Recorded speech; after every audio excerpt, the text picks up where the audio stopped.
Ooh. What's up, Internet? My name's Nerdy. And I'm Clavers. This is our non-spoiler, we promise, non-spoiler movie review for Doctor Strange 2 Multiverse of Madness. And boy, was it madness. We get Nerdy Nightly. And we thought we'd share it with you.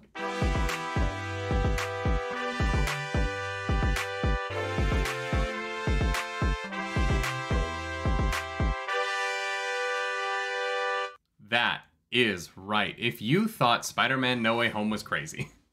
Well. Do I have a film for you? Buckle up. Yeah. Yes. I think, and obviously no spoilers, but I think this might be the most violent Marvel movie. Yes. Yes. Okay. Yes. Maybe not the most violent, but the most graphically violent. Okay. You know what I mean? Like you know, the war in at the end of Endgame. There's a lot of violence per square inch of screen. Yeah, that's fair. But this is like. Well, I know. But that's all very far away. There's a lot of like landscape shots of violence. Yes. This is close up and personal, with also more like humanoids as opposed to weird creature thing, right? It, like we excuse me. You okay? Yeah, I'm good. I just like breathe wrong. We separate ourselves when it doesn't look like us, right? Yeah. It's not as bad. But when they're humanoids, you're like, okay, wow. I love that you're like humanoid because we don't want to spoil the movie. But yeah, like, it's I'm keeping hard. It vague. I'm keeping it vague. It is hard to talk about Doctor Strange 2 without spoiling. Yes. Because spoilers start immediately. So let's start with, did you like it? Yes. Mm-hmm. Yes, I did. Yes. It's a movie that you can't watch without having watched, like, basically everything else. Not really. I mean, if you don't watch Iron Man, it doesn't matter. You really only need to have seen... Actually, that's kind of a spoiler. To say what movies you need to have seen is a spoiler. But so that's I'm what I going mean. to... That's what I mean. It's tough. And it's not for everybody. No. First thing is first, this movie's not for everybody. Like we said, there's a lot of violence. Second of all, it is very convoluted. A lot of things happen. A lot of things tie into other properties. And I can see why the average person might get confused a lot. If you are not the kind of person who enjoys dealing with the concept of the multiverse, I would say this movie might be a little tricky. Yeah. Also, don't watch the TV spots. Yeah. We didn't. Because I heard there were spoilers. Yeah, but they fully spoil a character in the TV spots that I got to have my moment with. Yeah. And I would have known that person, oh my God, I almost said I almost even said their gender. And I feel like that was a spoiler. This movie is nuts. Yeah. Sam Raimi directed this film, y'all. And you can tell. Oh yeah, you can tell. There's some great Sam Raimi-isms. Benedict Cumberbatch obviously is back as Stephen Strange. Elizabeth Olsen, oh my God, I can't speak, as Wanda Maximoff. And the third lead of the movie is, I am really hoping I get the pronunciation of her name right. Xochitl Gomez as America Chavez is the latest introduction. The basic premise of this movie is that America Chavez has a power that a demon wants, and Doctor Strange and Wanda have to protect her. Is essentially the basic plot of this movie. I don't even know if she's in the trailers. Is she? America Chavez? Yeah. Yeah, she is. She is. Oh, okay. Oh. When I walk into a movie, I kind of forget the trailers, because it it's all a gift you have. blends. Yeah, I'm really talented at it. Yeah, but without getting into anything that I would consider spoilery, that's it. That's the plot of the movie. There are some incredible supporting performances. I think Benedict Wong as Wong shows up and does just an incredible job as the Sorcerer Supreme, as we all know from Shang-Chi. Was that where we learned it? I don't know. I don't even know where we learned information anymore. Chiwetel Ejiofor comes back as Baron Mordo from the first movie. And also in the movies, Rachel McAdams returns as Christine Palmer. Yeah. And I gotta say, as a lover of the movie About Time, I was happy with the amount of Christine Palmer that we got and the amount of Rachel McAdams we got, and that Rachel McAdams got to do some stuff in the movie. Yeah, she crushed it. It was nice to see. Yeah, I was pleasantly surprised at really how much is given to a lot of the characters. I think honestly the if I had a complaint about the movie, I would say it's that individual character storylines rush a little bit because there are so many storylines in this film. Everyone's got stuff to do. And so I think that like that ultimately is the weakness of the movie is that the arcs are a little bit you know, they get to the place that they get from A to B, but instead of being like this, they're kind of like this. Yeah. Does that make sense? If you're listening to this, you have to rewind and come back because you have no idea what I just said. But yeah, I think that there are times where, God, it's so hard. There are times where relating to the people.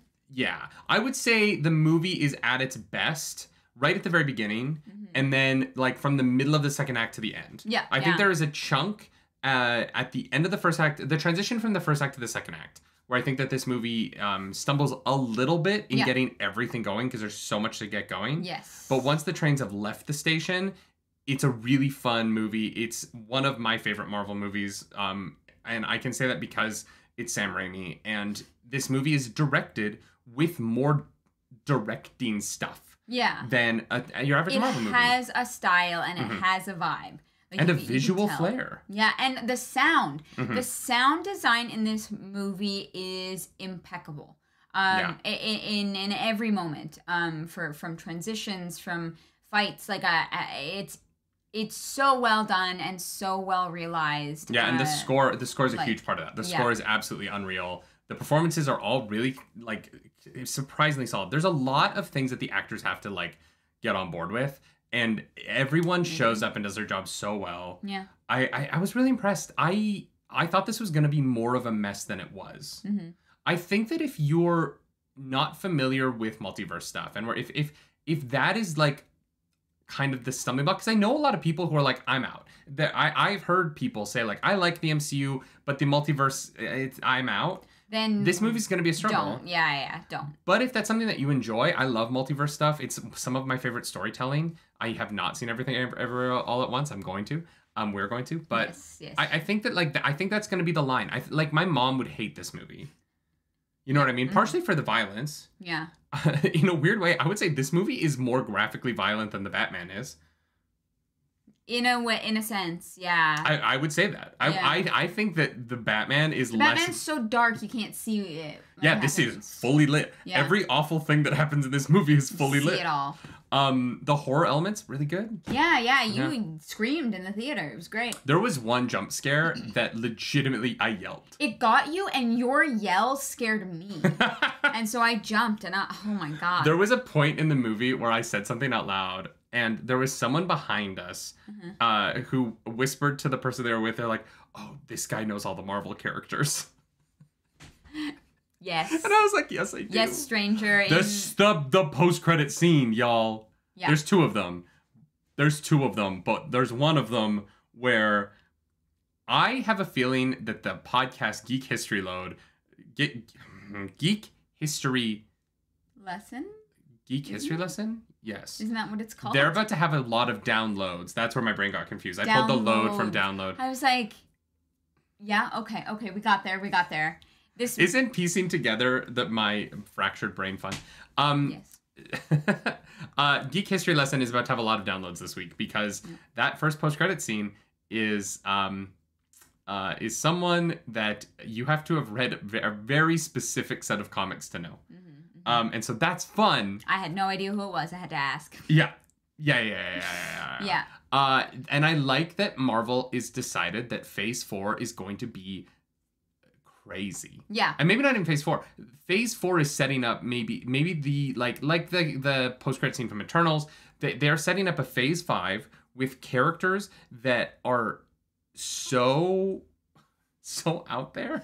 Yeah. That I'm like, what stories are we telling? Yeah, Marvel has done like setup upon setup upon setup, and I think that like a movie like this would never work anywhere else, but because it's Marvel, they've earned it. They've been making these movies. They've been doing their thing for years and years and years. They've established a baseline, then they built on that baseline, and they've just layered and layered and layered. And there's so many amazing characters that they don't have to introduced in this. You already know who they are, and you know what's happened to them, and you know people's relationships. And honestly, yeah, if you're coming into this fresh, it's going to be kind of awful and very confusing. But if you followed this all the way through, it's really awesome to be able to just jump into the movie. The movie starts and it runs and it just keeps going. Like, they don't slow down to really establish a lot of things because they have been established in previous movies, which is cool to see. But ultimately, unless you like all the Marvel stuff and you enjoy all the Marvel stuff, then in this kind of phase of Marvel, you can only enjoy it if you've seen it all or like follow it. It's very confusing. All the movies. Interestingly, and WandaVision. And you have to have seen WandaVision. Otherwise, this doesn't make a lick of sense. Yeah. Yes. I don't know what else to say about this movie. We don't want to get. I'm really impressed by everyone. Yeah. I really, really, really enjoyed it. I think I really like this movie quite a lot. Don't get spoiled, y'all. If you can, don't get spoiled. There are moments in this film that I never thought I would ever see. There is a word that was uttered in this movie that made me cry.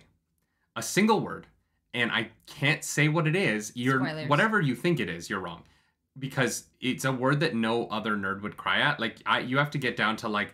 You have to meet a nerd like me who is on like the Venn diagram of overly emotional and overly nerdy. And so I feel like I feel like I live in a weird bubble by myself down there where I cry at basically anything. But I'm so tough and alpha.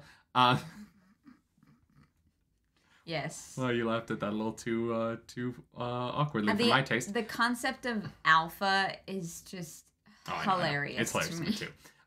So I love this movie. I'm not surprised. I think Sam Raimi is an incredible director, and I just loved it. And there's flaws. It's not a perfect film. It's a movie that I want to watch again right now. Oh, I could watch it 5 times tonight. Yeah, like I need to. Yeah, like I could watch this movie. Yeah. I wish we had it because I would watch it again. I would just put it on because It sometimes has the energy of Spider-Man 2. And I mean that in the best way. I mean, that's your favorite Spider-Man, so. It's that or Into the Spider-Verse. It's really tough between those two movies. Fair enough. So, like, Into the Spider-Verse and Spider-Man 2 could go back and forth every day. You know what I mean? That is fair. I loved this movie. I really did. And if you're... I did want to say, if you're one of the people who's upset with Xochitl Gomez because her character's gay and has gay moms... this is not the channel for you. You can get the fuck out. I don't care. I loved it. I loved representation, and that was awesome. So, if you're one of those people harassing that young woman online, really, really, really like drop dead. No. Okay, wow. I was gonna say like think about your choices. That was aggressive. Do you want to keep that in? Honestly, if you are the type of person who has a problem with inclusivity and then harasses a young woman online because of it, I wouldn't be mad. I feel like I'm pulling a like Philip DeFranco here, but I don't care. Yeah, like I wouldn't do it. No, I wouldn't care if it happened. Yeah, okay. I wouldn't murder you, but I wouldn't cry for you. You know what I mean? Sorry, I'm just being honest. I would probably cry just because apparently I cry at everything. But leave her alone, maybe. Or that'd be cool. Yeah, you could do that. You could be a good person, maybe. Sorry, I threw you off. Yeah, you went. You went almost as graphically violent there as this movie did. It was the vibe today. Did you catch a vibe? And baby, are we going for the ride? Go watch this movie. Seriously, just go watch it. Don't get spoiled on it. Don't look anything up. Just go experience it because it is wild. And a lot of people are not going to like this movie. I understand why. This is going to be something that is a taste thing. And every morsel of this was for my taste buds. And I loved this movie. Yeah. There is a Marvel audience. There is a section of the Marvel audience that is going to be very upset. We're going to be having a lot of conversations with that section of the Marvel audience. True. As they grieve an idea that they have long held. But we're going to help them through it. And we're going to do that with kindness. Yeah. Right? Because we understand one another. Yeah. Don't harass people. Yeah. Stop harassing women of color when they're in movies. Yeah. Just stop it. It's really not that hard. Yeah. Like, minding your own business is probably the easiest thing you could possibly do. Yeah, because it literally, like, it takes effort. I didn't want to bring it up, but then I thought about it, and it just makes me upset. It makes me upset to see that, like, another young actress of color is getting harassed because she's playing a part in a movie. And the thing is, she plays it really well. I actually really like her in the movie. I think it's definitely a starting place for her character. I'm more excited about, like, the next steps for that character. But considering the part she was given in this film in terms of the plotting of it, I thought she did a really good job. Yeah, absolutely. Yeah. I'm happy with that. Yeah, I think that's where we'll leave it because I can't say anything else about this movie without spoiling the whole film. Nope. If you like this video, like and subscribe to the channel. If you don't, that's fine. We understand. There is going to be dislikes on this video because of what my wife said. But we will take it. Leave mean comments down below. The algorithm god is hungry. We must feed her. Yeah, I'm totally gonna look at all the comments. I know, I have and to read the negative comments. You don't have to. I do. I have to, like, patrol her. Just get rid of the notifications. No, I literally have to. I patrol our comments because people type some shit in there that has to be deleted. Don't be that person. Yeah, bots. Stop telling me that you like my crop top at 16:43. This is a weird new bot thing. Yeah, I don't. When the video's like 12 minutes long and they link to a time code that's not in the video and you're like, what is happening? Yeah. YouTube, can you please fix the bot situation? Yeah, that would be great. Watch Doctor Strange 2. It's very good. You can follow us around the internet. I'm at Nerdy Nightly. I'm at Claris Polaris. We are so bad at outroing our videos. And do something nerdy tonight. Bye, you dang nerds. Bye. You dang nerds.